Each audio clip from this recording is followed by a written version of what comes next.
Hello student, class 5 के इस tutorial में आज हम लोग पहुंच चुके हैं चैप्टर 5 तक। और इस क्लास में आज हम लोग पढ़ने वाले हैं फॉर्मेटिंग के बारे में। एमएस वर्ड 2016 के ऊपर आज हम लोग फॉर्मेटिंग को सीखेंगे। तो चलिए हम बिना देरी किए अपने आज की क्लास को स्टार्ट करते हैं। और आज का क्लास स्टार्ट करने से पहले हमेशा की तरफ से रिक्वेस्ट है कि आप इस चैनल पर नए हैं तो हमारे चैनल को जरूर सब्सक्राइब कर ले, ताकि हमारी आगे आने वाली क्लासेस आपसे मिस ना हो। अगर आप YouTube की तरफ से हमारी क्लासेस की नोटिफिकेशन प्राप्त करना चाहते हैं तो आप बेल के आइकन को प्रेस करना ना भूलें, ताकि YouTube जब भी हम यहाँ पे अपने चैनल पर कोई वीडियो अपलोड करें तो YouTube की तरफ से आपको एक नोटिफिकेशन चला जाए। तो हम सबसे पहले बात करेंगे व्हाट इज फॉर्मेटिंग की। फॉर्मेटिंग क्या होता है? फॉर्मेटिंग फॉर्मेटिंग क्या होता है? Formatting it's make the text data in more presentable, attractive, aligned and easy to read by using various option in different tab। Formatting क्या होता है? ये हमारे टेक्स्ट या डाटा को एक प्रेजेंटेबल, एक अच्छा मतलब दिखने में, अट्रैक्टिव जो अट्रैक्ट करता हो आंखों को, अलाइंड एक अलाइंड फॉर्म में, और इजी टू रीड हमें उसे पढ़ने में आसानी हो। इस तरह के एक डॉक्यूमेंट को तैयार करने में हमें फॉर्मेटिंग की जरूरत पड़ती है। Using various option in different tab, आपको यहाँ पे बहुत सारे ऑप्शंस मिलेंगे, डिफरेंट डिफरेंट टैब में रखे हैं। आप उन सब टैब को यूज करके फॉर्मेटिंग यहाँ पे कर सकते हो, such as font style, size, colour, alignment, numbering, bulleting, graphics, etc. आप क्या कर सकते हो? फॉन्ट स्टाइल चेंज कर सकते हो, साइज आप चेंज कर सकते हो, कलर चेंज कर सकते हो, अलाइनमेंट आप बदलना चाहो तो पैराग्राफ का अलाइनमेंट, टेक्स्ट का अलाइनमेंट, या फिर किसी इमेज का अलाइनमेंट आप चेंज कर सकते हो। नंबरिंग, आप नंबर अगर उसे लिस्ट में अगर आप अरेंज करना चाहते हो तो आप नंबरिंग का यूज कर सकते हो। बुलेटिन, अगर आप उसे अनऑर्डर लिस्ट में कन्वर्ट करना चाहते हो तो आप बुलेटिन का यूज कर सकते हो। या फिर ग्राफिक्स, अगर आप कोई ग्राफिक्स की मदद से कुछ क्रिएट करना चाहते हो तो भी आप कर सकते हो। Feature like adding headers and putters, feature जो हेडर और फुटर आप कभी पेज पे देखा हो तो आपने एक हेडर और फुटर को भी नोटिस किया होगा। इंसर्टिंग पेज ब्रेक, आप पेज ब्रेक कर सकते हो। Creating column in a page, आप पेज के ऊपर कॉलम्स को क्रिएट कर सकते हो। Applying border and shading give the document professional look, ये सब आप बॉर्डर दे सकते हो अपने पेज को, डॉक्यूमेंट को। ये सब क्या करता है, आपके जो डॉक्यूमेंट है उसे एक प्रोफेशनल लुक देता है। This is known as formatting of text and page in Word. हम इसे ही फॉर्मेटिंग करते हैं, किसका? टेक्स्ट का या फिर पेज का, वर्ड के अंदर। अब हम फॉर्मेटिंग टूल बार के बारे में जानते हैं, तो चलिए इसके लिए हम चलेंगे वर्ड के ऊपर और हम लोग सीखेंगे कि फॉर्मेटिंग टूल बार किसे कहते हैं, फॉर्मेटिंग टूल बार क्या होता है। तो ये अभी आ चुके हैं अपने डेस्कटॉप के ऊपर, और अब हमें स्टेप को फॉलो करते हुए अपने वर्ड को स्टार्ट करना है। मैंने स्टार्ट पे आया, मैं स्क्रॉल करूंगा और यहाँ पे मुझे वर्ड देखने को मिल रहा है। मैं वर्ड के ऊपर क्लिक करूंगा, हमारा वर्ड हो जाएगा स्टार्ट। यहाँ पे मैं एक ब्लैंक डॉक्यूमेंट को सिलेक्ट कर लेता हूँ। मैंने आपको पिछले क्लास में बताया था, ये हमारा ड्राइंग एरिया, ये हमारा कर्सर है और ये हमारा रिबन है। अब इस रिबन के अंदर ही हमें फॉर्मेटिंग का ऑप्शंस भी देखने को मिलता है। तो हमें यहाँ पे ऑप्शन मिलता है फॉन्ट टाइप का, हम यहाँ से फॉन्ट के टाइप्स को चेंज कर सकते हैं। और हमें यहाँ पे ऑप्शन मिलता है फॉन्ट साइज का, हम यहाँ से फॉन्ट के साइज को बढ़ा और घटा सकते हैं। यहाँ पे मुझे 72 तक, अगर मैं क्लिक करके चाहूँ तो मैं यहाँ 72 तक बढ़ा सकता हूँ। और अगर मैं एक एक करके बढ़ाना चाहूँ तो मैं यहाँ इन दोनों बटन्स का यूज करूंगा, ये बढ़ाने के लिए और ये घटाने के लिए। हम सिर्फ फॉन्ट के साइज को बढ़ाना या घटाना चाहते हैं तो हम इन दोनों को भी मदद ले सकते हैं, और नहीं तो मैं इन नंबर्स का भी यहाँ पे मदद ले सकता हूँ। यहाँ पे ये ऑप्शन आप 3 देख रहे हैं, ये हमारे फॉन्ट स्टाइल के लिए। अगर हम फॉन्ट के स्टाइल को चेंज करना चाहते हैं तो हम इन 3 ऑप्शंस का यूज करेंगे। और ये हमारा फॉन्ट कलर है, हम जब फॉन्ट के कलर को चेंज करना चाहते हैं तो हम यहाँ इस फॉन्ट कलर का यूज करते हैं। ये हमें यहाँ पे देखने को मिलता है। और यहाँ पे ये आपको 4 ऑप्शंस यहाँ पे देखने को मिले जो हमारा अलाइनमेंट है। अगर हम अपने टेक्स्ट को अलाइन करना चाहते हैं तो हम इन 3-4 ऑप्शंस का यूज करते हैं। तो चलिए अब हम वापस अपनी क्लास की तरफ चलते हैं और हम आगे पढ़ते हैं। Changing the font type, size and colour and style. अब हम सीखते हैं कि हम फॉन्ट टाइप को कैसे चेंज करेंगे, साइज कैसे चेंज करेंगे, कलर कैसे चेंज करेंगे और स्टाइल को कैसे चेंज करेंगे। तो इसके लिए यहाँ पे मेरे पास कुछ स्टेप दिए हुए हैं जिसका हम फॉलो करके इन सारे टास्क को परफॉर्म कर सकते हैं। तो हमारा पहला है फॉन्ट साइज। हम फॉन्ट साइज को कैसे चेंज करेंगे? Select the text to be format, जिससे हम टेक्स्ट को फॉर्मेट करना चाहते हैं उसे हमें सबसे पहले सिलेक्ट करना होगा। Select the font size, click on the arrow, और उसके बाद हमें फॉन्ट साइज को सिलेक्ट करना होगा, हमें वहां पे एरो के ऊपर क्लिक करके। तो चलिए ये सब हम आगे आपको करके दिखाएंगे, इसलिए भी आपको ज़्यादा टेंशन लेने की जरूरत नहीं है, आप केवल मेरी बातों को ध्यान से सुनते जाइए। फिर उसके बाद आपको फॉन्ट टाइप चेंज करना है। तो फॉन्ट टाइप आप कैसे चेंज करोगे? आपको सेम आपको टेक्स्ट को सिलेक्ट करना है, जिस भी आप टेक्स्ट के फॉर्मेट को चेंज करना चाहते हैं आप उस टेक्स्ट को सिलेक्ट करो। Select the required type from the font type drop down list, और आप अपने जिस टाइप के फॉन्ट को आप रखना चाहते हो आप उस फॉन्ट टाइप को सिलेक्ट करो। कहाँ से? ड्रॉप डाउन लिस्ट से। मैं वो आपको ड्रॉप डाउन लिस्ट अभी दिखाया नहीं है, मैं आपको वो लिस्ट दिखाऊंगा जिसमें आपको बहुत सारे नंबर ऑफ वहाँ पे आपको स्टाइल देखने को मिलेंगे फॉन्ट के।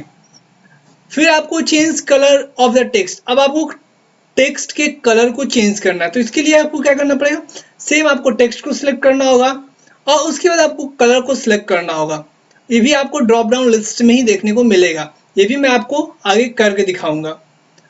टू चेंज फॉन्ट स्टाइल, आप फॉन्ट स्टाइल को चेंज करना चाहते हो तो इसके लिए यू कैन चूज बी। मैंने अभी आपको दिखाया था बी, आई और यू। आपको बी सिलेक्ट करना होगा किसके लिए? बोल्ड टेक्स्ट को बोल्ड करने के लिए। आई सिलेक्ट करना होगा इटैलिक टेक्स्ट को इटैलिक करने के लिए। और यू सिलेक्ट करना होगा अंडरलाइन के लिए। आप अगर टेक्स्ट को अंडरलाइन करना चाहते हैं तो आपको यू सिलेक्ट करना होगा। तो चलिए हम वापस चलते हैं वर्ड के ऊपर और इन सारे टास्क को परफॉर्म करके देखते हैं। सबसे पहले हम लोग फॉन्ट टाइप्स को बदलेंगे, फिर हम उसके साइज को बढ़ाएंगे और घटाएंगे, फिर उसे हम कलर देंगे और फिर हम उसे लास्ट में स्टाइल प्रोवाइड करेंगे। तो ये हम वापस आ चुके हैं अपने वर्ड के ऊपर। यहाँ पे मैंने कुछ टेक्स्ट कॉपी करके रखा है, मैं उसे यहाँ पे पहले पेस्ट कर देता हूँ।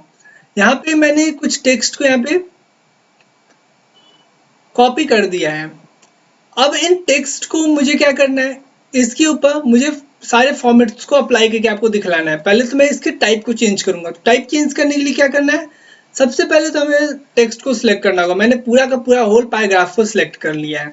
आप किसी पार्टिकुलर वर्ड को भी अगर सिलेक्ट करना चाहते हो तो आप पार्टिकुलर वर्ड को भी यहाँ पे सिलेक्ट कर सकते हो।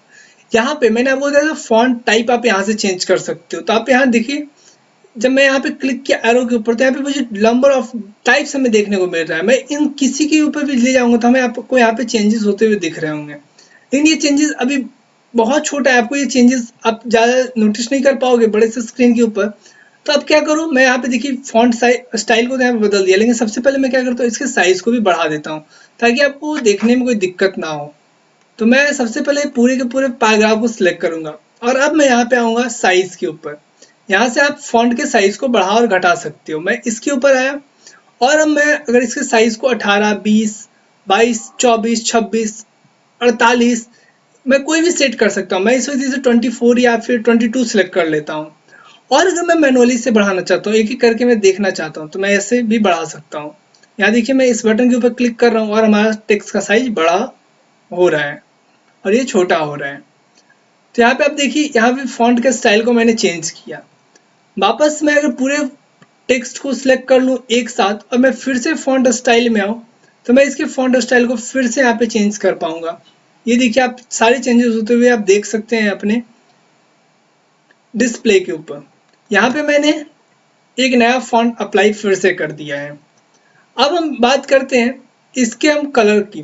तो हम इसे कलर भी दे सकते हैं। इस वक्त आपको ये सारा कलर व्हाइट दिख रहा होगा, हम इसे सिलेक्ट करते हैं, इस पूरे लाइन को सिलेक्ट कर लेते हैं और इसके कलर को हम चेंज करते हैं। यहाँ देखिए अगर मैं इसके ऊपर आता हूँ तो यहाँ पर थीम कलर आपको देखने को मिल रहा है। अब यहाँ देखिए कलर को आप यहाँ से चेंज कर सकते हो। ब्लैक करना चाहो तो आप ब्लैक कर सकते हो, व्हाइट करना चाहो तो आप व्हाइट कर सकते हो। आप जो भी कलर यहाँ पे अप्लाई करना चाहो अप्लाई कर सकते हो। यहाँ पे मैंने रेड के ऊपर आया, ये सारे कलर्स आप यहाँ पे देख सकते हो। मैं अगर इन सारे कलर्स के अलावा अगर मैं मोर कलर के ऊपर आऊँ तो यहाँ पे मुझे कुछ और भी कलर मिलते हैं जो कि मैं बना सकता हूँ। यहाँ स्टैंडर्ड है और यहाँ कस्टम है। मैं कलर्स को यहाँ पे सिलेक्ट भी कर सकता हूँ अपने अकॉर्डिंग, अपने नीड्स के अकॉर्डिंग, अपने थीम के अकॉर्डिंग। ओके मैं किया और हमारा थीम जो कलर था वो मैं अप्लाई कर लिया, लेकिन ये मुझे दिख नहीं रहा तो मैं वापस इसे रेड कर लेता हूँ और ये अब देखिए ये हमें क्लियर विजिबल है। तो मैंने इस तरह से कलर को भी यहाँ पे अप्लाई करना आपको सिखला दिया। अब मैं आगे आपको इसके ऊपर स्टाइल को अप्लाई करना सिखाता हूँ। तो मैं सबसे पहले क्या करता हूँ, एक लाइन को यहाँ से सिलेक्ट कर लूंगा, इसे मैं आपको बोल्ड करके दिखलाता हूँ। ये देखिए अभी आपको चेंजेस होते हुए दिखे होंगे। अगर आपको चेंजेस नहीं पता चले तो मैं क्या करता हूँ, इसे मैं एक ऐसा टाइप दे देता हूँ जिसके कारण इसमें होने वाले चेंजेस आप आसानी से देख सको। अगर मैं इस पे से बोल्ड हटा दूँ तो ये देखिए, मैं वापस बोल्ड कर दूँ तो कुछ ये इस तरह का हो जाएगा। अगर मैं इसे इटैलिक करना चाहूँ, सेकंड लाइन को मैं इटैलिक कर देता हूँ, यहाँ पे मैं आई अप्लाई किया और हमारा लाइन इटैलिक हो गया। अगर मैं थर्ड लाइन को अंडरलाइन करना चाहूँ तो मैं अंडरलाइन भी यहाँ पे कर सकता हूँ। तो ये देखिए अंडरलाइन भी हो गया। मैंने फर्स्ट लाइन का कलर चेंज किया, दूसरी लाइन को मैंने बोल्ड किया, तीसरी लाइन को मैंने इटैलिक किया और चौथे लाइन को मैंने अंडरलाइन किया। आप बोल्ड करने के लिए कंट्रोल+B को अपने कीबोर्ड से प्रेस कर सकते हो, आप इटैलिक करने के लिए कंट्रोल+I का यूज कर सकते हो और आप अंडरलाइन करने के लिए कंट्रोल+U का यूज कर सकते हो। ये सब शॉर्टकट्स हैं जो आप कीबोर्ड की मदद से प्रेस करके आप इन काम को बड़ी आसानी से यहाँ पे कर सकते हो, परफॉर्म कर सकते हो। तो चलिए हम वापस अपने क्लास की तरफ चलते हैं और हम आगे पढ़ते हैं। Alignment of text. अब हम जानेंगे टेक्स्ट को अलाइन करना। अलाइनमेंट ऑफ टेक्स्ट क्या होता है? You can align your text in 4 ways. आप टेक्स्ट को अलाइन कर सकते हो 4 तरीकों से। वो 4 तरीका कौन सा है? यहाँ देखिए मैंने 4 बॉक्स बना रखे हैं। पहला आप यहाँ पे नोटिस कर रहे हो, आप यहाँ दूसरा नोटिस कर रहे हो, यहाँ पे आप तीसरा और ये चौथा। मैं आपको बताता हूँ ये क्या है। पहला जो हमारा जो टेक्स्ट, ये जो बॉर्डर, ये जो बॉक्स है उसमें हम क्या है, ये अलाइन लेफ्ट है। पहला जो बॉक्स है वो अलाइन लेफ्ट है। इसका मतलब the align of the text begin the from the left margin of the ruler. अगर हम इसे रूलर माने तो हमारा जो टेक्स्ट है वो सारा लेफ्ट साइड से स्टार्ट हुआ है, इस साइड से स्टार्ट हुआ है, इसलिए हम इसे अलाइन लेफ्ट कहते हैं। यहाँ पे अगर हम दूसरे के बॉक्स की बात करें, यहाँ पे अगर हम इस बॉक्स की बात करें तो यहाँ पे ये अलाइन सेंटर है। इसका मतलब हमारा जो टेक्स्ट है वो सारा सेंटर में अलाइन है। ना तो ये इस मार्जिन का यूज कर रहा है और ना ही ये इस मार्जिन का यूज कर रहा है। सारा टेक्स्ट जो है वो सेंटर में अलाइन है, ये दोनों मार्जिन को टच नहीं करता। This is to centrally align the text. ये किस लिए? ये अलाइन करने के लिए, जो टेक्स्ट है उसे सेंट्रली अलाइन करने के लिए। उसके बाद बस ये तीसरा बॉक्स जो है वो क्या कर रहा है? Align right. ये राइट अलाइन कर रहा है। इसका मतलब in the align the text in to the right margin of the ruler.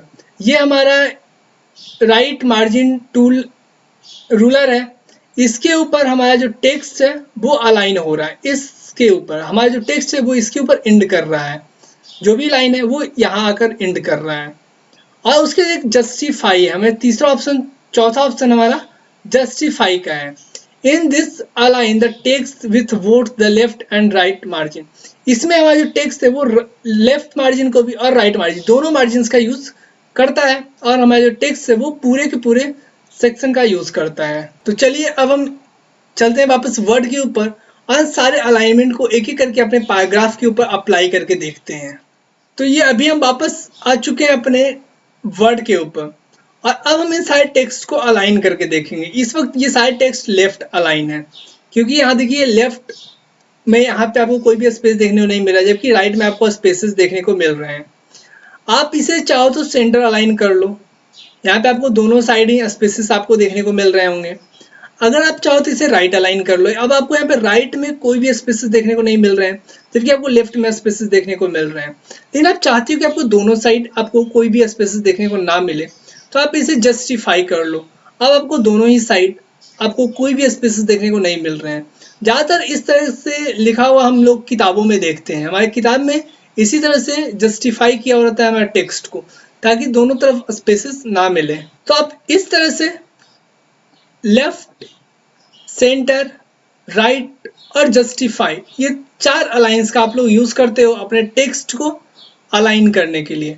साथ में आप अगर पार्टिकुलर लाइन को अगर अलाइन करना चाहो तो आप वो भी कर सकते हो। अगर आप किसी पार्टिकुलर पिक्चर्स को आप अलाइन करना चाहो तो आप वो भी बड़ी आसानी से यहाँ पे कर सकते हो। तो चलिए हम वापस हमें क्लास की तरफ चलते हैं और हम आगे पढ़ते हैं। अब हम सीखते हैं कि हम पेज ब्रेक को कैसे इंसर्ट करते हैं। अब हम जानेंगे इंसर्ट द पेज ब्रेक। हम पेज ब्रेक को इंसर्ट करना सीखेंगे। The page break is a place in the text document.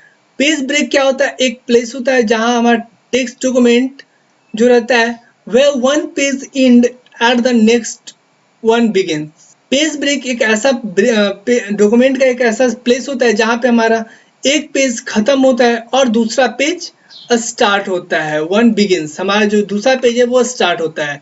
It insert automatically while typing a document.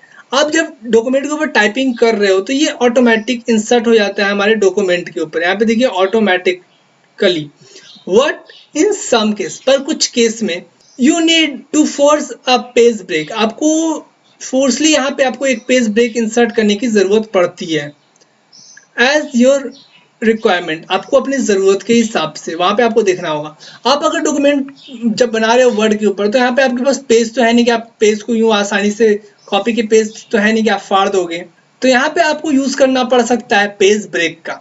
तो आप यहाँ पे पेज ब्रेक का यूज़ करोगे और अपने पेज को वहाँ पे ब्रेक कर दोगे जहाँ पे आपका डॉक्यूमेंट लास्ट होता है। To insert page break, page break को इंसर्ट करने के लिए आपको यहाँ पे स्टेप दिए हुए हैं। Place the cursor after which you want the page break, आपको कर्सर को वहां प्लेस करना है जहां पे आप पेज ब्रेक चाहते हो। क्लिक टू इंसर्ट टैब, आपको इंसर्ट टैब के ऊपर क्लिक करना है।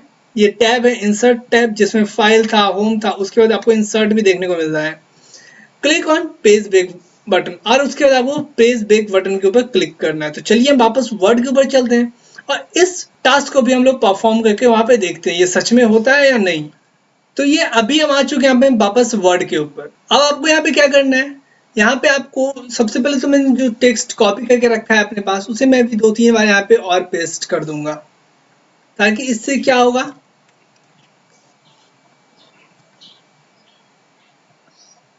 हमारे जो पेज है उसकी संख्या थोड़ी बढ़ जाएगी।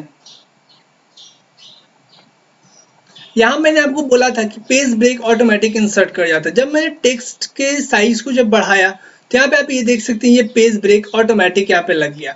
लेकिन अब मैं चाहता हूँ कि ये जो हमारा जो डॉक्यूमेंट है वो यहाँ पे एक ऑटोमेटिक तो लग गया, लेकिन अब मैं चाहता हूँ कि यहाँ पे हमारा जो पेज है वो ब्रेक कर जाए। तो मैं यहाँ पे कर्सर को लाऊंगा, उसके बाद मैं इंसर्ट टैब के अंदर आऊंगा और यहाँ पे आपको पेज ब्रेक के ऊपर क्लिक करना है। यहाँ पे आप देख सकते हैं हमारा पेज ब्रेक शोन कर रहा है और ये देखिए हमारा जो पेज ब्रेक है वो यहाँ पे लग गया। तो हमारा डॉक्यूमेंट देखिए यहाँ पे लास्ट कर रहा है और अब मुझे यहाँ से नया पेज मिल गया। पहले क्या होता, मुझे पूरे पेज को फिल करना होता, उसके बाद ये हम इस तीसरे पेज का यूज करते हैं। अगर मैं मान लीजिए मैं यहाँ पे पेज ब्रेक करना चाहता हूँ, तो मैं यहाँ पे कर्सर को लाऊंगा, इंसर्ट के अंदर आऊंगा और मैं पेज ब्रेक के ऊपर क्लिक करूंगा। देखिए क्या हुआ, हमारा पहला जो सेशन था वो ऊपर चला गया, यहाँ पे हमें दूसरा, यहाँ पे हमें पेज आ गया और यहाँ पे आपको ये तीसरा पेज देखने को मिल रहा है। तो इस तरह से आप पेज ब्रेक को यूज करके अपने पेज को बीच में ब्रेक कर सकते हो। जैसे कि मैंने यहाँ पे अपने पेज को ब्रेक किया और उसके बाद जो भी मैंने टेक्स्ट लिखा था वो हमारा दूसरे पेज में आ गया। तो इस तरह से आप पेज ब्रेक का यूज कर सकते हो। तो चलिए अब हम वापस अपने क्लास की तरफ चलते हैं और हम आगे देखते हैं। मेकिंग कॉलम, अब हम लोग कॉलम्स को बनाना सीखेंगे। यहाँ पे हम लोग अब कॉलम्स को बनाना सीखेंगे। If you observe the text in newspaper, आपने कभी न्यूज़पेपर पढ़ा हो तो आपने ये ऑब्जर्व किया होगा, आपने ये नोटिस किया होगा। और इन मैगजीन्स, और अपने मैगजीन्स भी अगर पढ़े हो तो आपने उसमें भी नोटिस किया होगा। You will see that it has been type in column, आपने वहाँ नोटिस किया होगा कि जो भी वहाँ टाइप रहता है वो कॉलम में टाइप रहता है। You can also create column in MS word, आप एमएस वर्ड के अंदर भी आप कॉलम को क्रिएट कर सकते हो document and type the text in column wise, और आप यहाँ पे भी टाइप कर सकते हो कॉलम वाइज। तो इसके लिए हमें क्या करना होगा, to create 2 column in a document, अगर हम अपने डॉक्यूमेंट के अंदर 2 कॉलम क्रिएट करना चाहते हैं तो उसके लिए हमें क्या करना होगा, क्लिक इन पेज लेआउट टैब, हमें सबसे पहले पेज लेआउट टैब को ओपन करना होगा, उस पर क्लिक करना होगा। क्लिक ऑन कॉलम बटन, उसके बाद आपको कॉलम बटन के ऊपर क्लिक करना होगा। Select the number of column, और उसके बाद आपको नंबर ऑफ कॉलम्स को सिलेक्ट करना होगा। तो चलिए हम वापस वर्ड के ऊपर चलते हैं और इस टास्क को भी परफॉर्म करके देख लेते हैं। तो ये हम वापस आ चुके हैं अभी अपने वर्ड के अंदर और अब मैं यहाँ परफॉर्म करूंगा कि हम कैसे यहाँ पे कॉलम को बनाते हैं। तो हम सबसे पहले तो यहाँ पे 2 बार कंट्रोल Z को प्रेस कर लेते हैं ताकि हमारा जो पेज ब्रेक है वो रिमूव हो जाए। तो ये देखिए मैंने सारे पेज को यहाँ से रिमूव कर दिए हैं। अब आपको क्या करना है, यहाँ पे लेआउट में आना है। लेआउट में आने के बाद अब आपको यहाँ पे कॉलम में आना है। कॉलम में आने के बाद आपको यहाँ पे 2 कॉलम को सिलेक्ट कर लेना है। यहाँ देखिए आपका जो टेक्स्ट था वो 2 कॉलम में यहाँ पे बट गया है। मैं इसके साइज को थोड़ा सा छोटा कर देता हूँ ताकि आपको देखने में कोई दिक्कत ना हो। होम के अंदर आऊंगा और मैं इसके साइज को थोड़ा सा छोटा कर देता हूँ। अभी आप देख सकते हैं आपका जो टेक्स्ट है वो यहाँ पे 2 कॉलम में बट गया है। आप चाहें तो इसे 3 कॉलम में भी बांट सकते हो। आप वापस लेआउट में आओ, यहाँ कॉलम में आओ और आप इसे 3 लेआउट 3 कॉलम कर दो। यहाँ पे देखिए कॉलम में बट गया है। तो अब इस तरह से कॉलम्स को यहाँ पे सेट कर सकते हो अपने डॉक्यूमेंट के अंदर। मैं वापस 2 कॉलम कर दूं या फिर मैं वापस 1 कॉलम कर दूं। 1 कॉलम में हाँ जो टेक्स्ट है वो पहले जैसे ही अरेंज हो गया। तो चलिए हम वापस अपने क्लास की तरफ चलते हैं और हम आगे देखते हैं। Inserting page number. अब हम लोग सीखते हैं कि हम पेज नंबर को कैसे इंसर्ट करते हैं। हम अपने डॉक्यूमेंट को जब बना रहे होते हैं तो उसमें पेज नंबर भी इंसर्ट करने की जरूरत पड़ती है। तो हम सीखते हैं कि हम पेज नंबर को कैसे इंसर्ट करते हैं। The page number help the ordering of the page. Page number में क्या करता है, पेज को ऑर्डर में प्लेस करने में मदद करता है। If a document has multiple page, अगर हमारे एक डॉक्यूमेंट में मल्टीपल पेज है, बहुत सारे पेजेस हैं, you must insert page number. आपको वहां पे पेज नंबर इंसर्ट करने की जरूरत है। To insert page number, page number insert करने के लिए click on the insert tab. आपको इंसर्ट टैब के ऊपर क्लिक करने की जरूरत है। Click on the page number button, उसके बाद आपको पेज नंबर बटन के ऊपर क्लिक करना है। Select the position of page number, आपको यहाँ पे पोजीशन किसका सिलेक्ट करना है, पेज नंबर का। उसके बाद आपको set the alignment of the page number, आप उसके बाद अपने पेज के अलाइनमेंट को सेट कर लो, पेज नंबर के अलाइनमेंट को सेट कर लो। तो चलिए हम ये भी परफॉर्म करके देखते हैं अपने वर्ड के ऊपर। तो अभी हम वापस आ चुके हैं अपने वर्ड के अंदर। अब हम यहाँ पे परफॉर्म करेंगे कि हम लोग अपने पेज के ऊपर पेज नंबर को कैसे ऐड करते हैं। तो यहाँ पे मैं एक पेज ब्रेक लगा लेता हूँ ताकि क्या हो कि मुझे पेज एक दो पेज एक्स्ट्रा मिले। तो मैं यहाँ ब्रेक के ऊपर आऊंगा। अब मैं यहाँ पेज ब्रेक के ऊपर क्लिक करूंगा और यहाँ देखिए मुझे एक पेज ब्रेक यहाँ पे मिल गया, एक नया पेज यहाँ पे हमें मिल गया। मैं वापस इंसर्ट के अंदर आऊंगा, पेज ब्रेक करूंगा और मुझे 3 पेज यहाँ पे मिल गया। अब मुझे इससे ज़्यादा की यहाँ पे ज़रूरत भी नहीं है। अब हम पेज नंबर को इंसर्ट करने के लिए क्या करेंगे, तो हम सबसे पहले इंसर्ट के अंदर आएंगे। इंसर्ट के अंदर आने के बाद अब आपको क्या करना है, यहाँ पे पेज नंबर के ऊपर आना है। अब आपको ये सेट करना है कि आप पेज नंबर कहाँ पे ऐड करना चाहते हो। मार्जिन आप पेज के टॉप पे ऐड करना चाहते हो या फिर बॉटम में या फिर पेज के मार्जिन में या फिर करंट पोजीशन या फिर आप टॉप पे यूज करना चाहते हो करंट पोजीशंस पे। तो आप पेज मार्जिन या पेज बॉटम का यूज हम लोग ज़्यादा करते हैं। पेज के टॉप पे हम लोग पेज नंबर को देना नहीं पसंद करते हैं। तो इस वक्त मैं पेज बॉटम को यहाँ पे सिलेक्ट कर लूंगा।